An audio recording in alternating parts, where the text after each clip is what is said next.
Minha posição é que o que o governo fez foi vagabundagem. A palavra é vagabundagem. Assim, o Brasil ele é um país que ele está fora das cadeias globais de produção. E para a pessoa que não está nos assistindo, o que isso significa? Significa que se você vai fazer um carro, nenhuma empresa quer jogar os componentes do carro para aqui. Se você vai fazer um celular, os componentes não são feitos aqui. Por quê? Porque é caro produzir aqui. E se é caro produzir os produtos que o mundo consome, significa que nós não teremos empregos de qualidade aqui. Eu ia começar falando das pesquisas, você tem crescido nas pesquisas, mas ainda assim você perde com uma diferença considerável para o presidente Lula, assim como todos os outros candidatos identificados com a direita. Somados, os votos desses candidatos ultrapassariam o presidente Lula. Como é que você enxerga o caminho para romper esse cenário? Muito tem se falado em aliança, eu vi que recentemente você se posicionou sobre uma possível aliança com o PSDB, negando, de certa forma. E aí, qual o caminho? Quer dizer, vocês não pensam em unir em prol de uma candidatura única da direita? Nunca, nunca. Eu vou unir com um homem fraco. Quem é fraco? Fraco, todos os outros três que estão concorrendo comigo são homens fracos. Flávio, né, dispensa apresentações, né, ele talvez seja só homem forte do Vorcaro. O Zema puxa saco do Flávio, o Caiado puxa saco do Flávio. Quem é que vai ter coragem de enfrentar o crime organizado quando tem medo de tomar bronca de tia do Zap no Instagram por ter tido uma opinião contrária à família Bolsonaro? Eu não acho que esses caras sejam realmente brabos, né? Eles tentam, não, eu enfrento o crime, enfrenta. Então enfrenta o crime lá do Banco Master do Flávio. Né? Eu acho só engraçado isso. Então, minha pré-candidatura é melhor do que a deles. Então, se eles têm um senso de, vamos dizer, de vocação pública, apoiem quem é melhor. Eu sou mais inteligente. Diferente deles, eu sou presidente do meu próprio partido político. Então eu não fico igual o Kassab, eu não fico igual o Caiado, dependendo do Kassab. Eu não fico igual o Zema tomando pito do Partido Novo. Eu fundei um partido político. Eu não preciso puxar saco nem pedir autorização para ninguém. Eu liderei um impeachment contra Dilma Rousseff, diferente deles. Liderei o próprio Caiado no impeachment de Dilma Rousseff. Ele vinha se consultar comigo, ele ia nas manifestações que eu convocava. Então o que eu quero dizer com isso? Se eles têm espírito público, então eles que se juntem à única pré-candidatura que cresce de verdade e que não precisa puxar saco do Flávio Bolsonaro. Mas você acha que você tem fôlego para crescer a ponto de vencer? Sou mais novo, tenho o meu próprio partido político, tenho a maior militância dessas eleições, tenho a maior campanha em redes sociais dessas eleições. Então, sim, fôlego eu tenho. Tanto que, até respondendo nisso da sua pergunta, você falou, olha, você ainda perde pro Lula. E perde bem. Claro, eu sou desconhecido do eleitorado. Então, esse desconhecimento é literalmente um fôlego. Porque eu tenho, diferente deles, eu tenho espaço para crescimento. Minha rejeição é muito menor e meu conhecimento também é menor. Agora, quem me conhece vota? Bom, no público que mais me conhece, que é de 16 a 24 anos, de acordo com a pesquisa Atlas, eu tenho 36%. Então, sim, isto é sintoma de um fôlego de um mergulhador campeão olímpico. Você falou de rejeição menor, mas de experiência menor também, Renan. É a tua primeira eleição para a presidência da República. Você nunca disputou um cargo legislativo, nem de vereador antes. Bom, Dilma Rousseff teve grande experiência política já, né, e deu no que deu. Fernando Collor tinha grande experiência política, foi governador e deu no que deu. Ao mesmo tempo, o Milei não tem nenhuma experiência política, está fazendo um governo reformista. O Donald Trump, não estou aqui falando um julgamento, não gosto muito do mandato do Trump. Tem alguns méritos em algumas áreas, nunca assumiu o mandato. Então, eu posso encontrar bons e maus exemplos em candidatos com experiência em cargos pretéritas. Então eu posso achar bons e maus exemplos nisso. Não é isso que determina se o cara vai ser um bom líder. O que vai determinar se eu sou um bom líder é, antes de tudo, ser um líder. E eu sou um líder político há mais de 12 anos. Eu fundei o Movimento Brasil Livre em 2014. Na fundação do Movimento Brasil Livre, eu enfrentei todas as dificuldades possíveis, derrotei um governo estabelecido, que era o governo Dilma. E não foi apenas nas ruas, eu atuei no parlamento, eu fui vice-presidente do Comitê do Impeachment, fundei o próprio partido político, liderei parlamentares ao redor do Brasil que tiveram uma atividade legislativa reconhecida, o caso do Kim Kataguiri, que é parte do grupo ao qual faço parte. Então, eu tenho muita experiência política. E eu tenho muita experiência política sendo líder do bloco político ao qual faço parte. Porque ter experiência política sendo submisso a outra liderança no próprio bloco político não te credencia a ser presidente. Qual a experiência que o Caiado tem de ser líder? Líder. Ele não é líder de nada, não é líder nem do PSD. Tem que se submeter às decisões do Kassab. Qual a experiência do Zema de ser líder? Nenhuma. Ele tem que obedecer. Ambos governam estados importantíssimos. Um técnico pode ser um bom governador. O que está demonstrado, por exemplo, o Zema, até para refrendar o que eu estou falando, o primeiro cargo dele foi ser governador. Tarcísio, o primeiro cargo dele foi ser governador. E ambos queriam ser pré-candidatos à presidência da República. O que eu posso dizer para você é, um técnico como o Tarcísio, que ele era um técnico do governo federal, um técnico pode assumir um mandato do ponto de vista técnico. Agora, para resolver um problema de um país, você precisa de um líder. Você precisa de um técnico, você precisa de um líder. O Brasil precisa de líder. Líder eu sou, eu tenho muito mais experiência enquanto líder do que todos eles. Flávio nem coloco, porque a função dele é ser filho. A última coisa que um cara como filho é líder.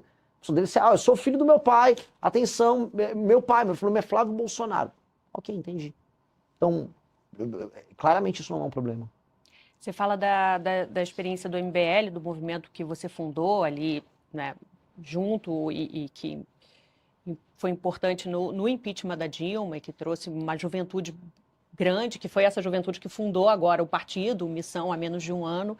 Agora, vou levantar uma bola que tem se falado na internet à medida que a sua candidatura cresce, crescem também as críticas. E aí vou levantar para você. O MBL passou por dificuldades financeiras, principalmente no passado.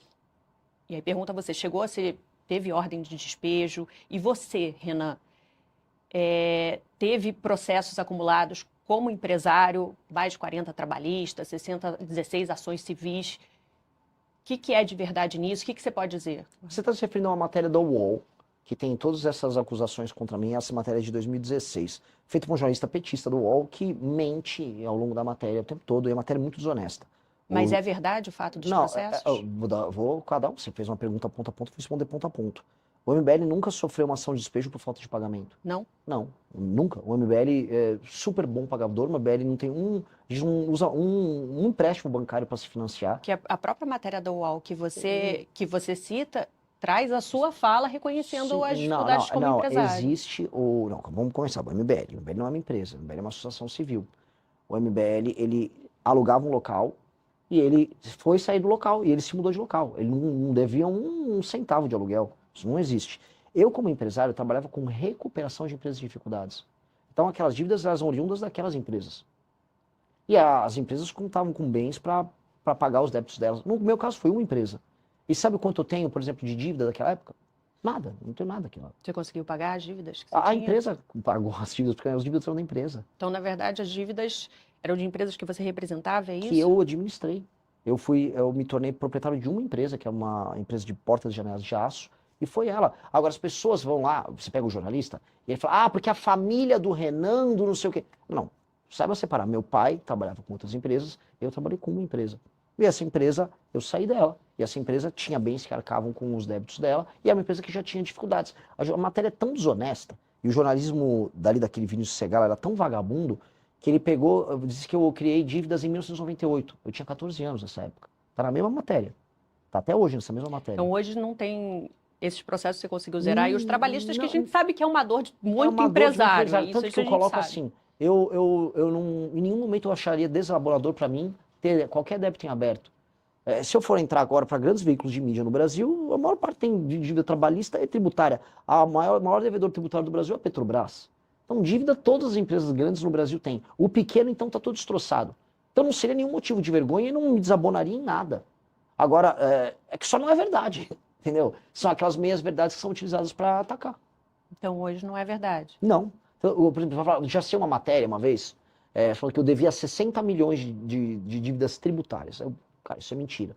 Aí, passou uns anos, virou 5. Passou uns anos, virou 3. Passou uns anos, virou 1. Agora, se é uma matéria, acho que foi no Metrópolis, Renan está devendo 40 mil reais. Eu falei, 60 milhões. E nem é verdade dos 40 mil reais.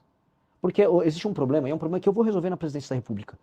Se você tem uma dívida que ou já caducou, ou foi paga, ela demora para sair do sistema da dívida ativa. Aí as pessoas ficam consultando e fica aparecendo um débito que já não deveria estar lá. Aí você tem que entrar com uma ação contra o Estado para obrigar o Estado a retirar seu... Você entrou? Eu entrei, eu falei, tira isso aí, porque não é mentira. Só que não só contra mim, contra qualquer brasileiro. O Estado brasileiro é muito bom na hora de te cobrar e na hora de jogar lama no teu nome. Mas na hora de acelerar o processo para limpar teu nome, ele não é. Não, e é importante isso para esclarecer, porque realmente a falta de experiência em cargo político é algo que vai ser cada vez mais questionado, você já está acostumado a responder. E a partir do momento que você responde, você fala, mas eu fundei um partido, eu sou presidente do partido, que tem outros braços, desdobramentos, até empresariais bem-sucedidos.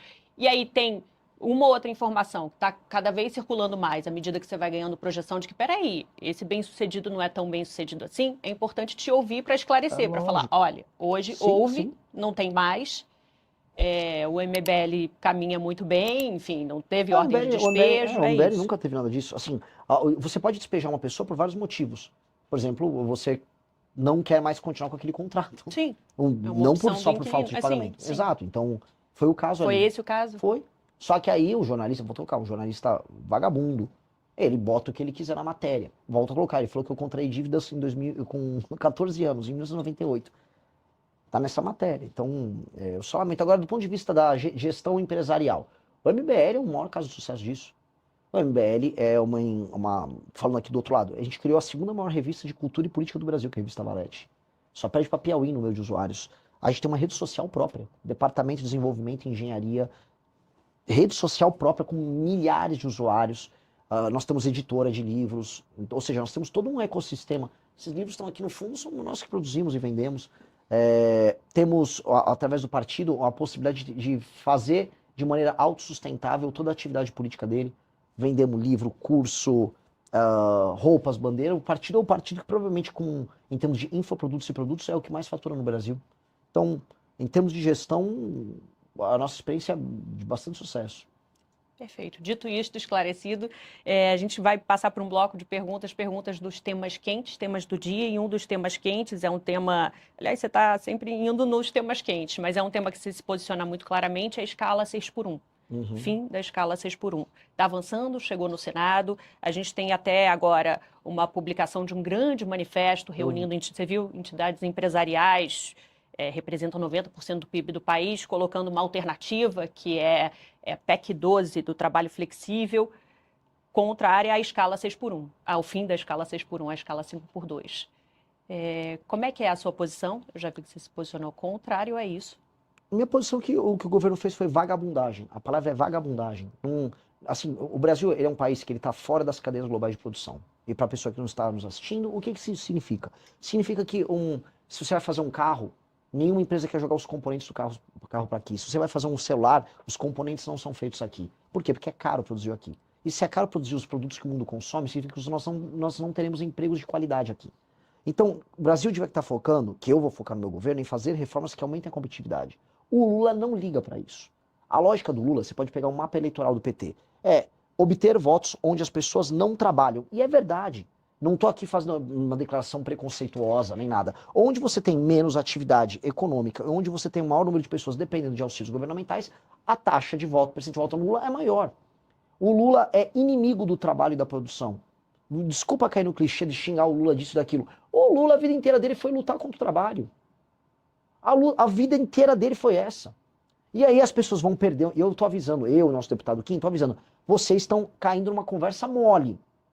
O brasileiro está passando por um arroxo, ou seja, nós passamos agora, está aumentando os juros, está aumentando a inflação ao mesmo tempo. O dinheiro vai ficar mais caro, os produtos estão ficando mais caros, os serviços estão ficando mais caros, e o governo está falando, e você vai trabalhar menos. Ora, se a nossa produtividade não aumenta, portanto, a quantidade de dinheiro que o brasileiro gera por hora de trabalho não aumenta, como é que ele faz para pagar essa conta? Ele tem que trabalhar mais. É por isso que, tá todo mundo, o cara tem às vezes um emprego 5x2 na semana e fim de semana faz Uber. A mulher dele, que às vezes cuidava dos filhos, tá tendo que fazer pudim, tá tendo que fazer bolo para vender, tá todo mundo tendo que ralar para poder manter algum estilo de vida. A classe média tá sendo destruída. E a resposta do governo é, não, fica tranquilo, você vai trabalhar menos e vai ganhar mais. É mentira. É mentira, é um estelionato, é papo de vagabundo do Lula. E assim, qual foi a resposta da direita? Porque tem a direita, vai aquele Nicolas Ferreira, aquele patife Flávio Bolsonaro, volta com o governo. Volta com o governo. Que coisa imunda. Não tem coragem de se posicionar porque tem medo de perder voto. E aí nós nos posicionamos contrários porque o que o Brasil precisa é flexibilização nas leis trabalhistas. Gostou desse vídeo? Então, se inscreva no canal, deixe seu like e ative as notificações para nos ajudar a crescer e trazer mais conteúdo informativo do Missão para você.